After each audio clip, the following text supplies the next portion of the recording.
During the second year of university studying civil engineering, I managed to get 77%. Meanwhile, going to 5 societies per week, going out like once or twice per week, going to the gym, and meanwhile getting enough sleep. Okay, and on top of this, during that time I actually managed to get a placement at Mercedes Formula One. So if you're interested to know how I managed my time to fill all this in, let me show you. Okay, principle number 1, master your calendar. This got everything to do with Parkinson's law, where it expands the time available for its completion.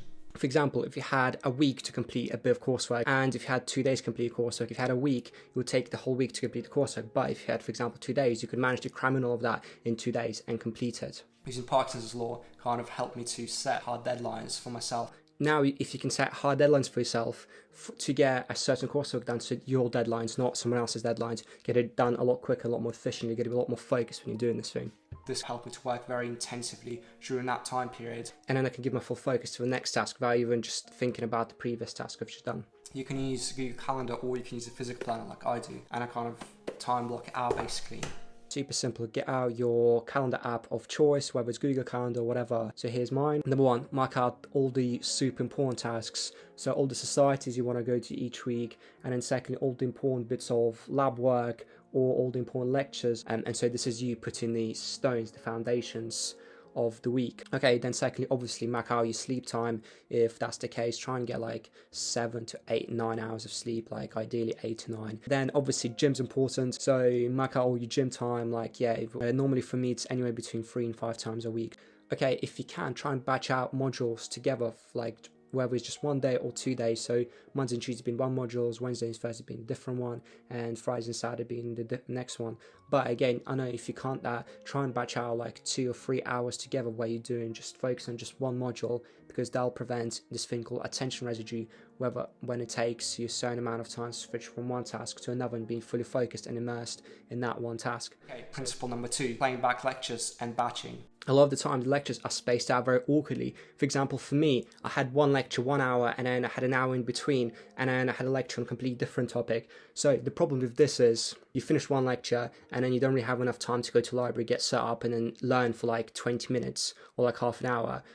And like what you end up doing instead is like going to get food with your mates or whatever. Obviously it's a good time to use, but like it's not that effective. And long term, it just wastes a lot of time. Throughout the week, I had loads of random lectures on all sorts of different days of the week.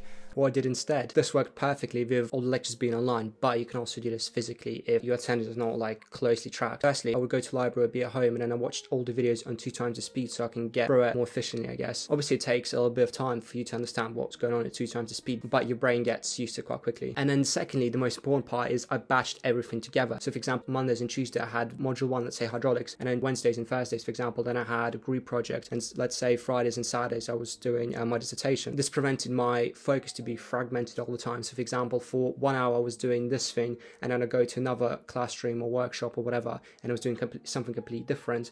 This allowed me periods of 2 days where I could solely focus on just this one module. This preventing from this thing called attention residue, where you switch from one task to another and it takes around 20 minutes for you to get back into like optimum state. The problem with going to these lectures, a lot of the times you're kind of so busy on writing down all the notes, all these new principles, all these things you learn in the lecture, that you can't really take all of it in. And then a lot of the times when you do try to do both, and then when you're in slide 20, you need all the principle from slide 1 to actually understand slide 20. So you kind of have to look back and forward and then it just gets really confusing. But instead you can kind of counteract it when watching the videos at your own pace. So you can kind of start the video, take down the notes, then pause and then trying to understand what's going on and then continue again. Also another thing what I noticed is a lot of teachers are incredibly good, and don't get me wrong, but some of their accents are very difficult to kind of understand if you're watching them on, I guess, normal speed. But if you 2-3 times it becomes a lot easier somehow. And another thing is, when you're at a library, there's a complete difference between actually learning that material and then doing completely nothing, playing your phone, going to get a drink with your mates, then going to get lunch. So 8-hour period of you being in a library, you actually only study for like 2 hours. Okay, so commit to fully actually learning during this time period. So you can go from an 8-hour library period and you condense it down to like 2-3 hours, you fully being focused, and you probably get more done in those 3 hours than what you would in those 8 hours where you just fuck around all day. A really good book on this is called Deep Work. I'll probably make a video on this sometime in the future, but meanwhile I'll put down my Notion summary in the link below. And there's been some studies carried out that, okay, if you haven't been following a practice of where you fully focus, it's quite difficult for you to be able to do like an hour at a time, because I think studies say an average attention span of goldfish is about 9 seconds, but average attention span of a human is around 8 seconds, which is absolutely crazy. So obviously it's going to take you time to actually learn this skill. So flex this focus muscle and actually get better at it. So start with, let's say, 30 minutes of really full deep work, and then 10-minute break, and you kind of slowly build it up, and then eventually you're going to get really good at it. And point number 3, break down your coursework into small chunks. If you're the type of person who gets overwhelmed by their work, like me, it's so much better when you do get a bit of coursework. You kind of analyze it, you need to understand what you need to do, set out a deadline, you know when the coursework is due. Break down these big bits of coursework into small manageable chunks, and then especially the ones you can kind of tick off every time you basically work on the coursework, so you can give yourself a bit like hits of dopamine. It's just, for me and my mental health, it's just a lot better when I do it like that. Obviously, after the first couple of times, you slowly learn, or you don't, like whatever else. But this helped me just tremendously. I started implementing that second semester, first year, and it just kind of helped a lot.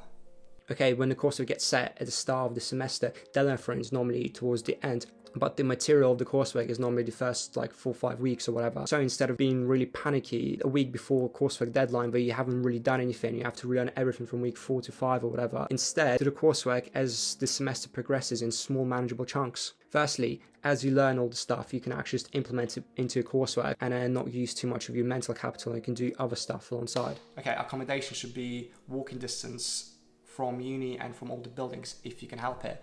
Because for me to do, like for example, 5 societies, it was very easy for me just go to society if it took like 5-10 minutes if I lived like incredibly close to them. But for example, if I lived like half an hour drive away, like it'd be so much more difficult.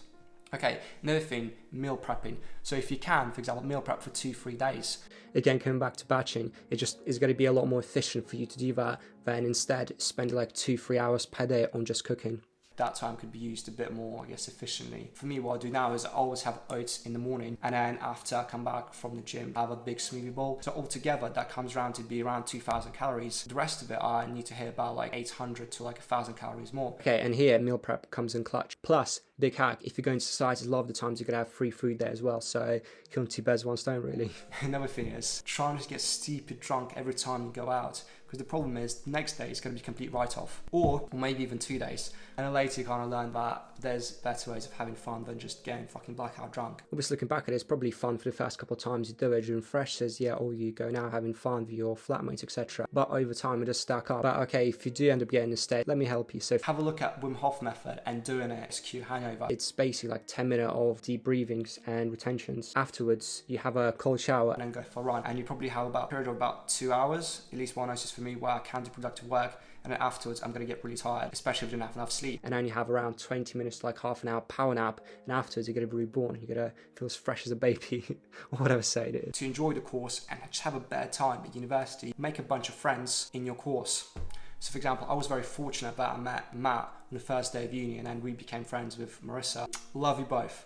And then doing the work, going to lectures, going to labs, etc., tutorials and stuff is just so much better when you have an environment of good friends around you. Firstly, potentially you're going to make friends for life, and then secondly, you kind of set up this collaborative framework where everybody just helping one another. If somebody's down on their coursework or wherever else, you kind of lift them up, and then you kind of all in this together. Yeah, just good vibes. Good vibes, really. It's very important to relax and kind of de-stress. So maybe for a day during the week, or like half a day maybe, you just go out and just either relax by yourself, or go meet other your mates, go play some football, or go and do something like that. Because it can't be productive, you can't be working 24/7.